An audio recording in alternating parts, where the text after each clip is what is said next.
What if everything Logan Paul has built inside a WWE ring was never really his to begin with? What if the persona, the swagger, the larger-than-life character that's had millions of fans either loving him or absolutely despising him was borrowed, no, stolen, straight from someone who was doing it first? Stick around, because by the end of this video, you're going to be either furious, shocked, or completely convinced, and I guarantee you're going to have something to say about it. Welcome back to WrestleScope, the channel that never flinches from the conversations the rest of the wrestling world is too afraid to have. If you're new here, hit that subscribe button right now, because today we are diving deep into one of the most explosive accusations circling the WWE locker room, and trust me, this one is personal. Let's set the scene. Logan Paul walks into WWE, and almost overnight, he becomes one of the most talked about acts in the entire company. He's charismatic, he's athletic, he's got a mouth that never stops running and an ego that fills up an entire arena. He's cocky, he's flashy, he wears designer outfits to the ring, he talks down to opponents like they're beneath him, and he performs with this untouchable golden boy energy that screams, "I am better than you and I know it." Sound familiar? Because to a very specific group of wrestling fans who've been watching long enough to remember the guys who paved that road, it sounds exactly like someone else. And those fans are heated.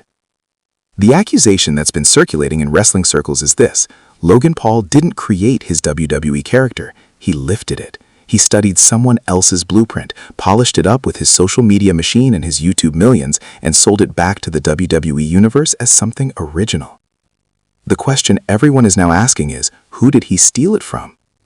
The name that keeps coming up, the name that wrestling veterans, fans on Reddit, and even some industry insiders keep pointing to, is The Miz. Now, before you roll your eyes, before you say WrestleScope, that's a stretch, hear me out, because this comparison goes way deeper than surface level, and the more you look at it, the harder it becomes to ignore. The Miz built his entire career on a very specific character. He was the guy who wasn't supposed to make it. He came from reality TV, the real world, and WWE locker rooms back then made his life miserable for it. Veterans didn't respect him, fans didn't respect him. He had to claw his way to legitimacy. And how did he do it? He leaned into the hate. He crafted a persona of absolute arrogance, relentless self-promotion, and unshakable belief in his own greatness. He called himself the most must-see WWE champion in history. He dressed impeccably. He talked incessantly. He made you hate him and then made you keep watching. Now let's talk about Logan Paul. He came from social media. He was dismissed as a YouTube guy who had no business being in a professional wrestling ring. The wrestling community mocked him before he even laced up his boots. And what did he do? He leaned into the hate. He built a persona of absolute arrogance, relentless self-promotion, and unshakable belief in his own greatness. He calls himself the greatest maverick in WWE history. He dressed impeccably. He talked incessantly. He makes you hate him and then makes you keep watching. The blueprint is identical. But here's where WrestleScope goes where other channels won't. This isn't just about who wore it first. This is about something that cuts far deeper in professional wrestling, and that's the concept of erasure. See, The Miz spent years, nearly 2 full decades, fighting to be taken seriously. He main evented WrestleMania. He won the WWE Championship. He survived being buried, being mocked, being used as fodder for other stars' storylines. He rebuilt himself over and over again. And just when his character archetype, the reality TV crossover who made the wrestling world eat their words, reaches its absolute peak of cultural relevance, in walks Logan Paul, and suddenly he's the blueprint. Suddenly, Logan Paul is being called the greatest celebrity to ever come to WWE. Suddenly, the promo packages and the highlight reels are acting like no one has ever done this character before. Suddenly, the comparison stops, and the conversation becomes Logan Paul is reinventing what it means to be a crossover star in WWE. And The Miz? He's quietly standing in the background watching his entire career's identity get repackaged and handed to someone who's been in the company for 5 minutes.